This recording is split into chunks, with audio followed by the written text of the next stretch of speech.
Hello student. आज हम पढ़ेंगे ह्यूमन रिप्रोडक्शन। देखिए, ह्यूमन रिप्रोडक्शन में है क्या, दो प्रकार के ऑर्गन्स होते हैं, मेल रिप्रोडक्टिव ऑर्गन्स और फीमेल रिप्रोडक्टिव ऑर्गन्स। तो आज हमारा टॉपिक है male reproductive organs of human. तो देखिए, यहाँ ये मेल रिप्रोडक्टिव ऑर्गन्स के बारे में हम चर्चा करेंगे। तो आप देख रहे हैं, ये डायग्राम है ह्यूमन रिप्रोडक्टिव ऑर्गन्स का, मेल का। इसमें दो प्रकार के रिप्रोडक्टिव ऑर्गन्स हैं। मेल ये एक है प्राइमरी रिप्रोडक्टिव ऑर्गन्स और सेकेंडरी रिप्रोडक्टिव ऑर्गन्स। अब देखिए, यहाँ पर हम देखते हैं प्राइमरी रिप्रोडक्टिव ऑर्गन्स है, ये है टेस्टिस, दिखाई दे रहा है गोल आकार की संख्या में, ठीक है, और ये संख्या में 2 होते हैं जहाँ स्पर्म का फॉर्मेशन होता है। और सेकेंडरी रिप्रोडक्टिव ऑर्गन्स होते हैं जब स्पर्म यहाँ पर बन जाते हैं, तो ये यहाँ से फिर इस रास्ते से, ये आप देख रहे हैं एपिडिडाइमस है और ये बास डिफरेंस है और ये यहाँ सेमिनल वेसिकल्स है और यूरेथ्रा है और पेनिस है, ग्लांस पेनिस है। ये सभी रास्ता स्पर्म का जो आगे बढ़ता है, पास आउट किया जाता है, ये सभी ऑर्गन्स कहलाते हैं सेकेंडरी रिप्रोडक्टिव ऑर्गन्स। अब देखिए, हम शुरुआत करते हैं टेस्टिस से।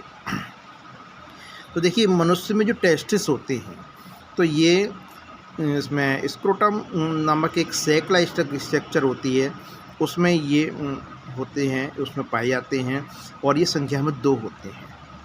ये पिंक कलर के होते हैं, ठीक है। और देखिए, ये संख्या में 2 होते हैं। और एक मैं आपको बात बता दूं, ये कंपटीशन में बहुत पूछा जाता है कि अब देखिए, इसमें ये जो टेस्टिस हैं, ये एब्डोमिनल कैनाल से ये बाहर की ओर इंग्यूनल कैनाल की सहायता से ये इससे जुड़े हुए होते हैं और सही से बाहर पेनिस के दोनों साइड से लटके हुए होते हैं। तो जब चाइल्ड होता है, बेबी होता है, जो कैसे बिल्कुल प्राइमरी अवस्था में होता है, तो उसमें ये एब्डोमिनल कैनाल में होते हैं और जैसे ही वो उसमें थोड़ा बड़ा होता है, तब ये बाहर की ओर आ जाती है। तो देखिए, टेस्टिस के अंदर हम अब चलते हैं, देखते हैं तो यह क्या है। टेस्टिस में अंदर आप देख रहे हैं टेस्टिकुलर लोब्स हैं, ये संख्या है, ये देख रहे हैं टेस्टिकुलर लोब्स। इसमें इनकी संख्या होती है लगभग 200 से 250 तक इसमें पाए जाते हैं। और प्रत्येक टेस्टिकुलर लोब में क्या होता है, सेमिनिफेरस ट्यूबल्स होती हैं। कोई क्या होती है, सेमिनिफेरस ट्यूबल, और इनकी संख्या होती है 2 या 3 होती है। ये इसमें नीट में भी और कंपटीशन एग्जाम में कई बार ये क्वेश्चन आया है कि टेस्टिस में सेमिनिफेरस ट्यूबल की संख्या कितनी होती हैं। तो हम 250 में 3 का मल्टीप्लाई करते हैं तो 750 होती हैं। तो इस तरह से ये इनकी संख्या आती है, ठीक है।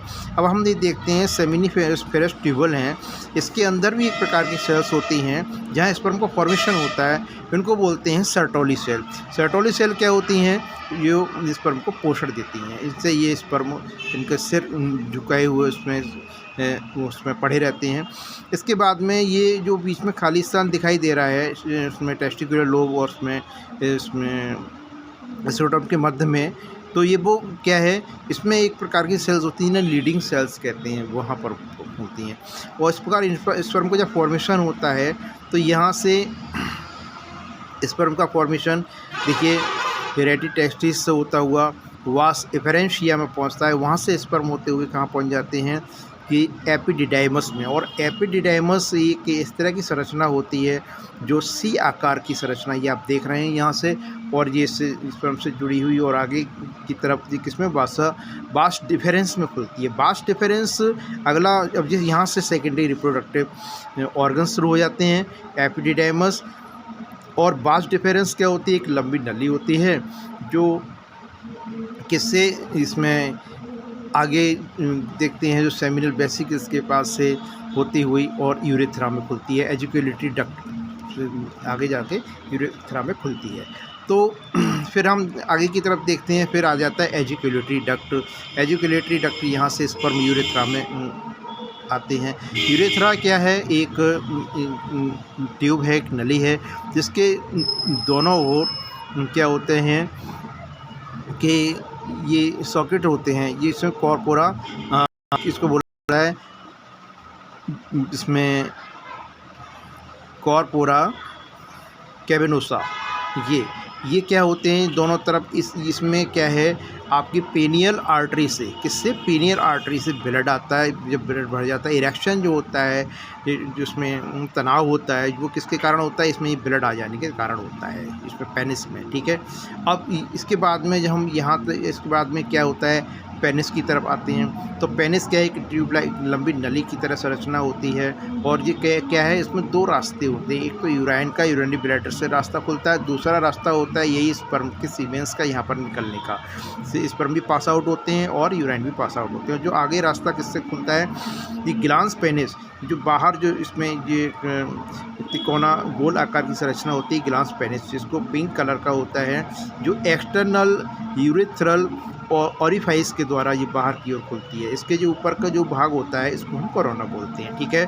अब देखिए क्या होता है कि ये हमने पढ़े कौन से, primary and secondary reproductive organs. इसके अलावा जो मेल रिप्रोडक्टिव ऑर्गन्स में होती हैं, क्या है, ग्लैंड्स होती हैं। अब वो ग्लैंड्स कहती हैं जो अपना अपना सीक्रेशन करती हैं। तो ये ग्लैंड्स में क्या है, ये है प्रोस्टेट ग्लैंड्स, ठीक है।